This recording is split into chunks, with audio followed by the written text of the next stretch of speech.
अमिताभ, एक बात बताइए, जो जिक्र आलोक जी भी कर रहे हैं, ये मैसेज लगातार जा रहा है कि मोदी का कद पार्टी से बड़ा है। पहली बार मोदी चुनाव लड़ रहे हैं, पार्टी उनके पीछे चल रही है।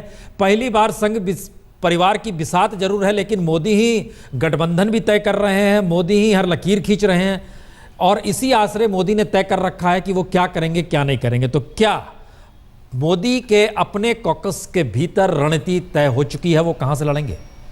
मोदी के कॉकस के भीतर जरूर रणनीति तय होगी, क्योंकि उनके सबसे बड़े रणनीतिकार अमित शाह यूपी में लगातार डेरा डाले हुए हैं प्रसून पिछले एक साल से, जब से नई टीम बनी है राजनाथ सिंह की। तो जाहिर तौर पर मोदी जानते हैं, अमित शाह जानते हैं और हो सकता है जो संदेश जाए कि गुजरात से जो उनकी पार्टी के कार्यकर्ता कहते हैं कि गुजरात से अगर वो छोड़कर जाते हैं गुजरात, तो गुजरात में भी कुछ सीटों पर असर पड़ जाएगा। तो गुजरात की क्लीन स्वीप हो और उत्तर प्रदेश में तमाम असर हो तो 2 सीटों पर लड़ने की भी चर्चा हो सकती है। लेकिन एक चीज़ तो साफ है, मोदी जहां से लड़ना चाहेंगे या सिर्फ मोदी ही जानते हैं। अभी पत्ते खोले नहीं हैं, 1-2 दिन हफ्ते भर में अब तो समय आ गया है प्रसून, पत्ते साफ हो जाएंगे। लेकिन दोनों जगहों से उम्मीद की जा रही है कि चुनाव लड़ सकते हैं। नहीं, आप इसको इतना आसान बता रहे हैं। मान लीजिए वो बनारस से लड़ना चाहें तो आपको नहीं लगता मुरली मनोहर जोशी कहीं ना कहीं एक बैरिकेड है सामने खड़े हुए? एक सेफ एग्जिट का रूट होता है प्रसून, हो सकता है कुछ ना कुछ रास्ता निकले, बात हो। अभी तक कोई औपचारिक बातचीत नहीं हुई मुरली मनोहर जोशी से। क्या ऐसा भी माना जाए कि ये रास्ता अब 2 सीटों पर तय हो चुका है अंदरूनी तौर पर? एक तरफ माना जा रहा है कि अहमदाबाद पूर्व और दूसरी तरफ यूपी। अब नरेंद्र मोदी जो करते हैं, दाहिने हाथ को क्या करता है वो बाएं हाथ को पता नहीं रहता। तो नरेंद्र मोदी प्रसून क्या कर रहे हैं अभी अंदाजा लगाना, कयास लगाना बड़ा मुश्किल काम है। आप बने रहिए आलोक जी। दूसरा सवाल अमेठी को लेकर, राहुल गांधी को लेकर, वहां वो तय है, वहां पर एक नए तरीके का अंदाज नजर आ रहा है, चूंकि कुमार विश्वास वहां पहुंच गए आम आदमी पार्टी के, और लगातार जिन बातों का जिक्र हो रहा है उसमें लग रहा है कि क्या वाकई एक सहमति भारतीय राजनीति में है कि कद्दावर नेताओं के काउंटर में दूसरे पॉलिटिकल पार्टी के नेता अपने सशक्त उम्मीदवार को नहीं उतारते हैं? ये मैसेज रहा है क्या?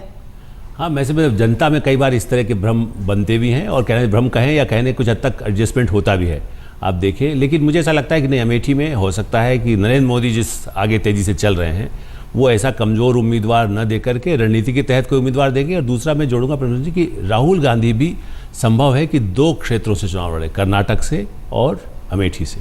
अमेठी क्योंकि उनको भी 2 क्षेत्रों से एक ही कहा जाता है कि नहीं कमज़ोर, जो अभी अपने साथी कह रहे थे। मैं इसके दूसरा विकल्प आप देखिए, 2 क्षेत्रों से चुनाव लड़ने के, अभी शिवराज सिंह 2 क्षेत्रों से चुनाव लड़े तो कमज़ोर तो नहीं थे। तो पार्टी ये मैसेज देती है कि हम इतने स्ट्रांग हैं कि हम 2 नहीं हम 4 जहाँ से कहो हम लड़ सकते हैं। तो राहुल गांधी भी साउथ में चूंकि पुराना गढ़ रहा है, आप इंदिरा गांधी के समय में भी कई बार ऐसे 2 क्षेत्रों से चुनाव लड़े गए हैं। आपने कर्नाटक का जिक्र क्यों किया, तमिलनाडु क्यों नहीं?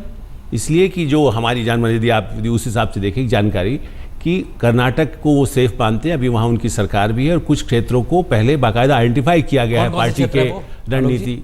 बंगलोर से जुड़े हुए, मतलब नाम एग्जैक्ट मुझे उस क्षेत्रों के नहीं मालूम, जो उन क्षेत्र के लोगों ने ही मुझे बताया था कि राहुल गांधी उस पर डिस्कस भी कर चुके हैं।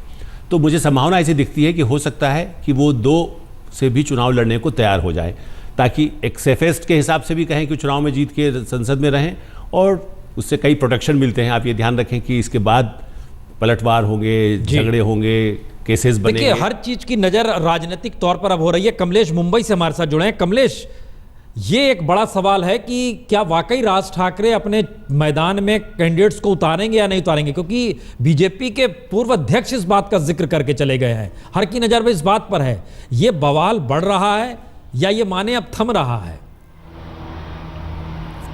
नहीं, थमता तो नजर हुआ नहीं आ रहा प्रसून जी। शिवसेना इस बात को लेकर अभी भी नाराज है। अगर आज का संपादकीय देखा जाए तो इस पे एक सार्कास्टिक तरीके से नितिन गडकरी पर हमला बोला है शिवसेना ने।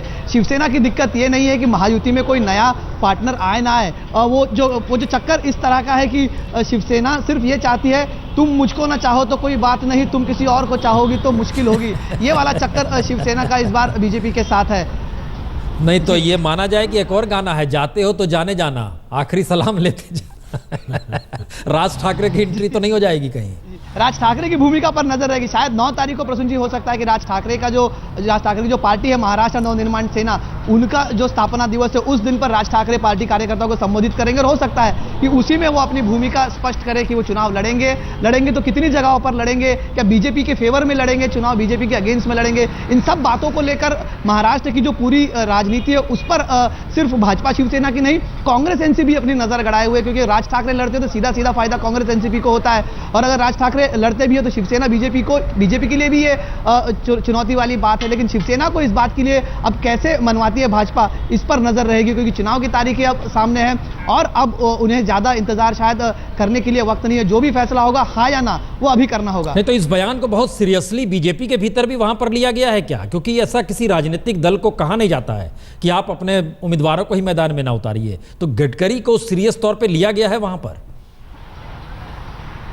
जी बिल्कुल, गडकरी ये डायलेमा जो राज ठाकरे के सामने था, अगर चुनाव लड़ते भी है तो किसे टारगेट किया जाए, क्या वो भाजपा को भी टारगेट करेंगे, भाजपा को टारगेट करेंगे, मतलब नरेंद्र मोदी को उन्हें टारगेट करना होगा। और जो पिछली बार राज ठाकरे ने 2 बार इसका एक ट्रायल भी करके देखा कि अगर नरेंद्र मोदी पर वो टीका करते हो तो किस तरह का रिएक्शन आता है, तो राज ठाकरे को उसका कुछ नेगेटिव वाइब्स मिला, तो उनके लिए ये बड़ी चुनौती थी। शायद गडकरी के साथ जो मुलाकात हुई उसके बाद जो उनका हैमलेट का एक टू बी और नॉट टू बी वाला एक डायलेमा था, वो कहीं ना कहीं दूर करने में गडकरी ने उन्हें मदद तो की। लेकिन भाजपा के नेता ये मानते हैं इस बात को, भले ही वो ऑन रिकॉर्ड नहीं मानते हो, लेकिन जो शहरी इलाके हैं जैसे नासिक हो, मुंबई हो, पुणे हो, ऐसे कुछ इलाके में राज ठाकरे की जो ताकत है उसे नकारा नहीं जा सकता। और राज ठाकरे अगर ये बात भी कर रहे हैं कि मराठी वोटों का विभाजन नहीं करते, लेकिन कहीं ना कहीं राज ठाकरे को मानने वाला वर्ग शिवसेना से ही टूटा हुआ वोटर है और वही वोटर शिवसेना को नुकसानदायी हो सकता है और शिवसेना का नुकसान मतलब एनडीए का नुकसान महाराष्ट्र में है। इसीलिए नितिन गडकरी ये बात परसों बोलते बोलते कह गए कि नुकसान सिर्फ शिवसेना को नहीं है, भाजपा एनडीए को दोनों को नुकसान है और बात आखिर दोनों के फायदे की है। इसीलिए इस मसले को ईगो बाजू में रखते हुए देखना चाहिए, क्योंकि एनडीए को नुकसान न और महाराष्ट्र से ज्यादा सीटें मिले।